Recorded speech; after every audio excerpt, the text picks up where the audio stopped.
क्या आप भी अक्सर ऋषि, मुनि, योगी, साधु, संत और सन्यासी जैसे नामों को एक ही मान लेते हैं? आइए इन्हें गहराई से समझें। ऋषि वे हैं जिन्होंने गहन तपस्या और ध्यान से ब्रह्मांडीय सत्य और वेदों के मंत्रों को स्वयं देखा था, इसीलिए उन्हें मंत्र दृष्टा कहा गया।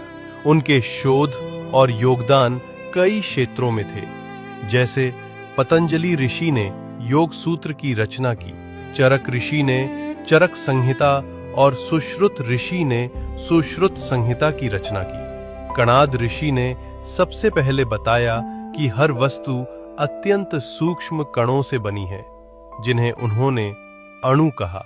ऋषियों के ज्ञान और तपस्या के स्तर के आधार पर उन्हें 4 प्रमुख प्रकारों में वर्गीकृत किया गया है।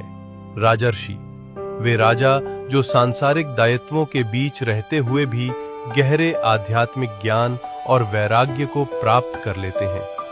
उदाहरण राजा जनक। महर्षि, वे ऋषि जिन्होंने असाधारण तपस्या और ध्यान से गहन ज्ञान और आध्यात्मिक सिद्धि प्राप्त की। उदाहरण महर्षि व्यास और महर्षि विश्वामित्र। ब्रह्मर्षि, यह ऋषित्व का सर्वोच्च स्तर है जो ब्रह्म का प्रत्यक्ष साक्षात्कार करने पर प्राप्त होता है। देवर्षि, वे ऋषि जो तीनों लोकों में विचरण कर सकते हैं। उदाहरण देवर्षि नारद।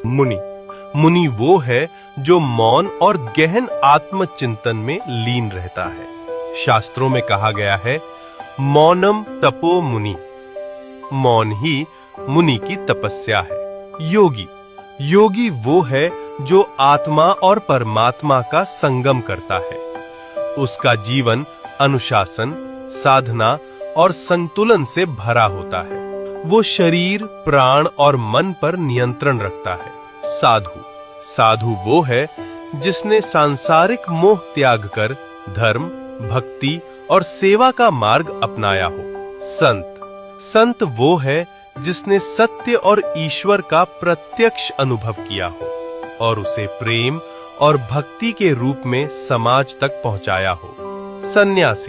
सन्यासी वो है जिसने परिवार, धन और पद सब त्याग दिए हों। वो भिक्षा पर जीवित रहकर तपस्या व साधना में लीन रहते हैं। चाहे मार्ग कोई भी हो, लक्ष्य एक ही है, सत्य का अनुभव और आत्मा का उत्थान।